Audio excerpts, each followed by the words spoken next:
Kdo bo letošnji dobitnik zares vrhunskega priznanja nagrade častnika Finance za izjemne dosežke v gospodarstvu, ki je, kot veste, potrditev za dolgoročna prizadevanja, ki so bila zavestno usmerjena tako, da so učinki trajni in ugodni za širše družbeno okolje in je obenem priznanje za rezultate, ki so jasno opredeljivi oziroma merljivi. In zdaj na oder vabim urednika in direktorja častnika Finance Petra Frankla in profesorja doktorja Janeza Prašnikarja, predsednika programskega sveta poslovne konference Portorož, da nam predstavita nagrajenca in izročita nagrado.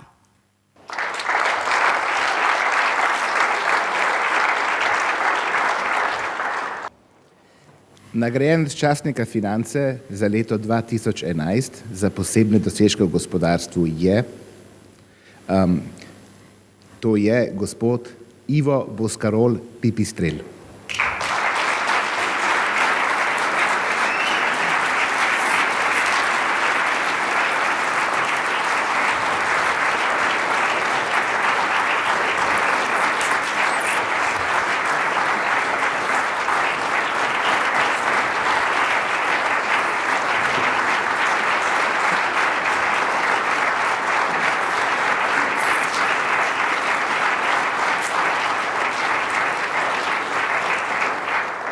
Iskrene čestitke, zdaj pa vabim profesorja Prašnikarja, da nam prebere obrazložitev.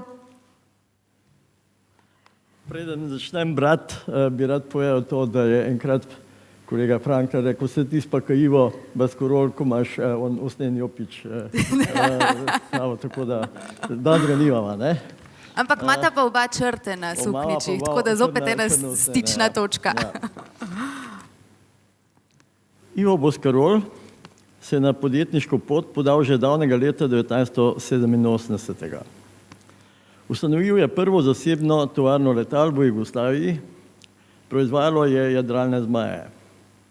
Še pred 5 leti je Pipistrel, ki je seveda bistveno razširil nabor svojih izdelkov, imel 2,6 milijona evrov prihodkov iz prodaje, od lani pa jih je skoraj potrojil na 7,1 milijona evrov.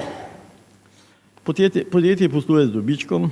Leta 2009 ga je Pipistrel imel za 900 tisoč evrov, lani pa zaradi naložb nekoliko manj. Lani je imel zaposlenih 53 ljudi, družba se šteje med srednja velika slovenska podjetja. Pipistrel je že 3-krat zmagal na tekmovanjih NASA za letalo prihodnosti. Prvi nagradi sta bili za dosežke pri malih osebnih letalih, zadnja pa je bila za tehnološki preboj pri električnih letalih. Predvsem zadnja nagrada je v tujini naletela na odmev. Tudi Slovenija jo je in tokrat, vsaj upam tako, brez prevelike zavisti, navdušeno sprejela.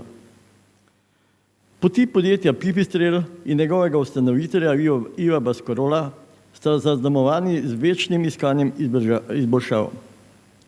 To stremljenje in uresničevanje sanj vsakega dečka, ki želi leteti in s tem premagati ovire na poti k svobodi, sta verjetno bili ključni za uspeh. Nedvomno je za realizacijo teh vizij zaslužna tudi država, ki je Pipistrelu pomagala, ne ogromno, ampak primerno.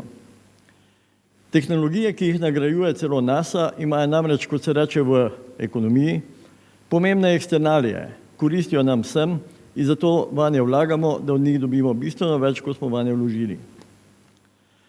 Sporočilo, ki bi ga radi z letošnjo izbiro nagrajenca častnika Financ razširili, je inovativnost, želja doseči na videz nemogoče, v kombinaciji s preciznim in nadvse treznim inženirskim znanjem in duhom ter podjetniško okretnostjo lahko služi kot ena od podlag za vnovičen zagon Slovenije. Tega ne bomo dosegli zgolj z varčevanjem in tudi ne zgolj z ustvarjanjem boljših pogojev za poslovanje. Predvsem preprostejša in cenejša pravila za poslovanje bi sicer bila izjemno dobrodošla, a tudi to nam ne more dosti pomagati, če ne znamo ustvarjati. Inženirska umnost, radoživost, podjetnost, poslovna okretnost in vizija, vse to je osnova, ki lahko dviguje Slovenijo in seveda tudi Evropo. Je bistveni del za povečanje naše vrednosti v globalno neizprostni tekmi. Odlično je, da se je pri nas spet usidrala miselnost, da v Evropi in Sloveniji brez industrije, velike in male, in inženirjev ne bo šlo in da je to ena od tistih naših znanj, ki je naš adut. Seveda, pa nobena inovacija ne pomaga dosti, če ne udejanjimo na trgu. Ivo Boscarol posebej duh, ki je izjemnega pomena za Slovenijo in tudi Evropo. Ker zna ustvariti in politeti, smo prepričani, da gre nagrada častnika finance v prave roke. Iskrene čestitke.